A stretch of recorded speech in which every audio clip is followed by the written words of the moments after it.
Hello viewers, welcome to our channel. నేను మీ చరణ్ పరిమి. జగన్కి అత్యంత సన్నిహితుడు, వైసీపీలో నెంబర్ 2 అయిన విజయసాయి రెడ్డి గారు గవర్నర్ కాబోతున్నారా?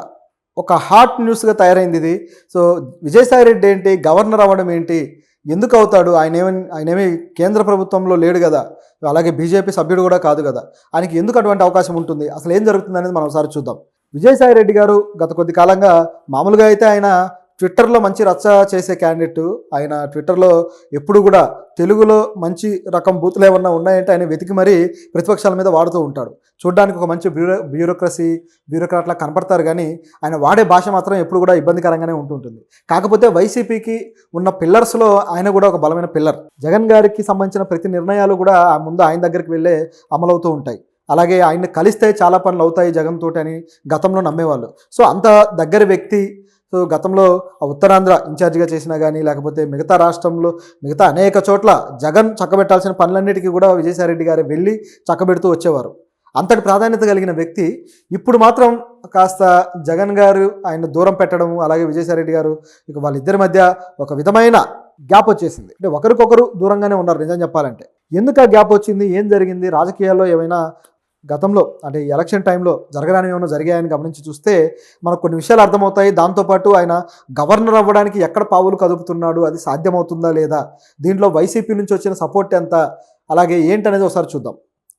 విజయసాయి రెడ్డి గారు కొద్ది రోజుల క్రితం విశాఖలో దేవాదాయ శాఖకు సంబంధించిన ఒక అధికారి శాంతి గారితో ఆయనకు రిలేషన్ ఉన్నట్టు, ఆవిడ బిడ్డ విజయసాయి రెడ్డి కొడుకే అన్నట్టుగా పెద్ద దుమారం అయితే రేగింది. ఆ దుమారం విషయంలో బాగా గొడవ జరిగిన తర్వాత విజయసాయి రెడ్డి గారు ప్రెస్ మీట్ పెట్టి ఆ మీడియా మీద తిట్టడం కావచ్చు, వాళ్ళ మీద కేసులు పెడతాను, ముఖ్యంగా డిఫమేషన్ కేసులు పెడతాను బెదిరించడం కావచ్చు, ఇవన్నీ జరిగాయి.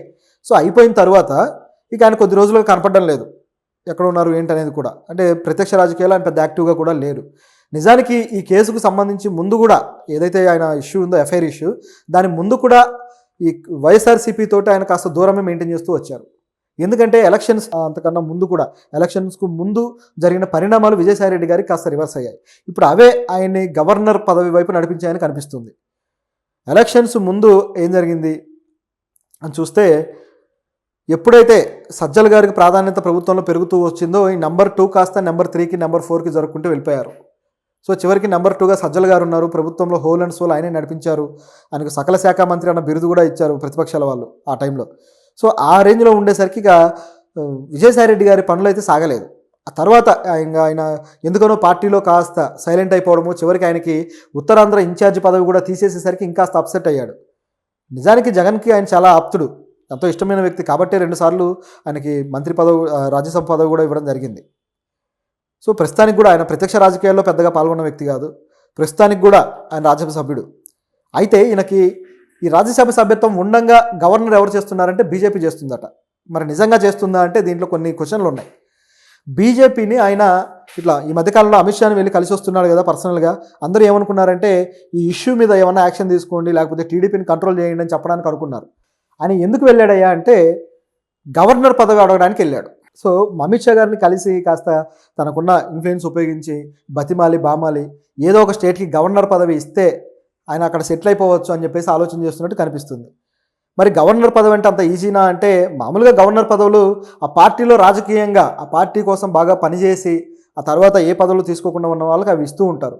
ముఖ్యంగా మన వెంకయ్యనాయుడు గారికి గవర్నర్ కాదు కానీ ఉపరాష్ట్రపతి పదవి ఇవ్వడం కావచ్చు. అదేవిధంగా తెలుగు వ్యక్తి విద్యాసాగర్ రావు గారికి, సో ఆయనకైతే మహారాష్ట్రకి గతంలో గవర్నర్గా ఇచ్చారు. సో ప్రస్తుతానికి కూడా తెలుగు వ్యక్తులు దత్తాత్రేయ గారు, సో వీళ్ళు గవర్నర్గా ఉన్నారు, ఒరిస్సా గవర్నర్గా ఉన్నారు. సో ఈ విధంగా చూసుకుంటే పార్టీలో బాగా పనిచేసిన సీనియర్లకి కొంతమందికి ఆ విధంగా ఇస్తూ వస్తుంటారు. మరి ఈయనకి ఇచ్చే అవకాశం ఉందా, గవర్నర్గా ఈయనకి ఇస్తారా అని చెప్పి చూస్తే కొన్ని సమీకరణాలు అవుననిపిస్తున్నాయి, కొన్ని సమీకరణాలు కాదనిపిస్తున్నాయి. ఎందుకంటే వైఎస్ఆర్సీపీకి ఇప్పుడు విజయసాయి రెడ్డి గారు పూర్తి స్థాయిలో దూరం జరిగినట్టే.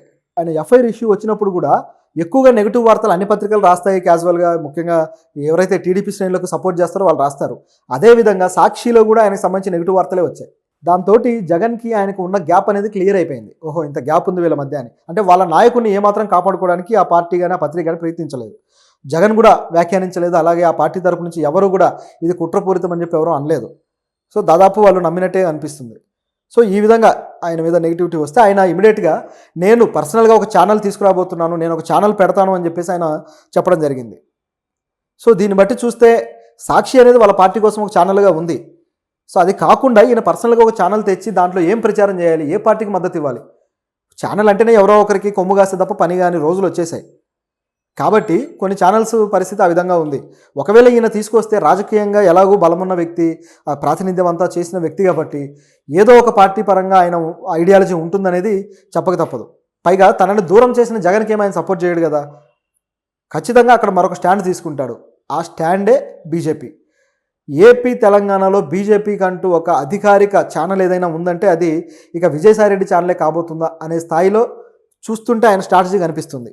ఈ విధంగా ఛానల్ని తెచ్చి బీజేపీ కోసం దాన్ని ఉపయోగించి ఇటువైపు చూస్తే వైఎస్ఆర్సీపీకి పూర్తి స్థాయిలో దూరం జరిగి బీజేపీలో జాయిన్ అయిపోయి కూడా, ఎందుకంటే ఆయనకు బీజేపీలో జాయిన్ అవ్వకుండా వేరే పార్టీ నుంచి వచ్చిన వ్యక్తికి గవర్నర్ ఇవ్వాల్సిన అవసరం లేదు ఈ పార్టీకి.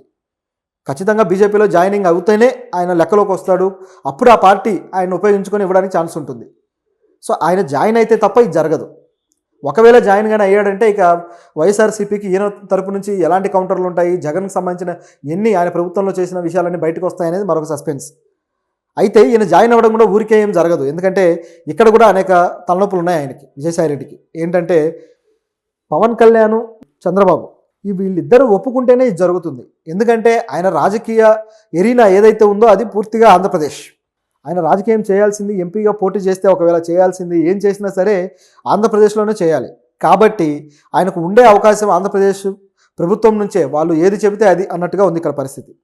సో జగన్ కొద్దిగా బీజేపీకి దూరం జరుగుతున్నాడు కాబట్టి ఇక జగన్ని కాస్త బుజ్జగించాల్సిన అవసరం కూడా లేదన్నట్టు బీజేపీ భావిస్తుంది. ఎందుకంటే జగన్ కేసులు ఎలాగో వాళ్ళ చేతుల్లో ఉన్నాయి, అదొక విషయం. అయితే ఇక జగన్ ఎవరికైతే దూరం అయ్యారో వాళ్ళ వైపు తను ప్రయాణిస్తే బాగుంటుందనేది విజయసాయిరెడ్డి గారి ఆలోచన. పైగా ఈలోపు కేంద్ర ప్రభుత్వంలోకి వచ్చేస్తే ప్రభుత్వంలో ఉన్నప్పుడు వాళ్ళు చేసిన ఏవైతే ఉంటాయో కొన్ని కప్పిపుచ్చుకోవడానికి ఛాన్స్ ఉంటుంది. పైగా ఏదో ఒక స్టేట్కి గవర్నర్గా వెళ్ళిపోతే ఇక్కడి రాజకీయాల నుంచి ఆయన కాస్త బ్రేక్ తీసుకున్నట్టు అవుతుంది. సో ఇవన్నీ దృష్టిలో పెట్టుకొని తన స్థాయిని జగన్ కన్నా పై స్థాయిలోకి చూపించుకోవడం కోసం ఆయన ప్రయత్నాల్లో భాగంగా ఇప్పుడు గవర్నర్ అనే ప్రతిపాదనతోటి అమిత్ షా గారి దగ్గర కూర్చున్నారు ఆయన. గత కొద్ది కాలంగా వాళ్ళిద్దరు మీటింగ్స్ అవే. అయితే ఇప్పుడు ఈయన బీజేపీలోకి చేరి ఆయన గవర్నర్ పదవి ఇస్తే బీజేపీకి వచ్చే లాభం ఏంటి? ఇది ఇక్కడ దీనికి వ్యతిరేకంగా ఉన్న సమీకరణాలు. ఆయన జాయిన్ అయితే ఆయనకు లాభం ఉంటుందేమో, కానీ బీజేపీకి ఏంటి లాభం? చూస్తే ఈయన ప్రత్యక్షంగా ప్రజల్లో నాయకుడిగా ఎదిగినవాడు కాదు, కొన్ని సమస్యలు తీసుకొచ్చి ప్రజల కోసం పోరాడినవాడు కాదు.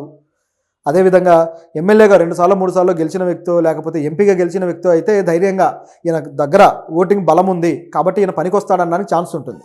ఇప్పుడు ఆ ఛాన్స్ లేదు. పైగా ఉత్తరాంధ్రలో చేసిన ఎఫ్ఐఆర్ వల్ల అక్కడ కూడా చెడ్డ పేరే తెచ్చుకున్నాడు. సో ఓవరాల్గా ఇప్పుడు దేవాదాయ భూములలో చేసిన అక్రమం కావచ్చు ఇవన్నీ. సో ఓవరాల్గా చూసినప్పుడు ఆయనకి రాజకీయంగా పెద్దగా ఇప్పుడు ప్రజల్లో మద్దతు లేదు. కాబట్టి బీజేపీ ఈయన తీసుకోవడం వల్ల బీజేపీకి ఏమైనా వచ్చేది ఉందా అంటే క్వశ్చన్.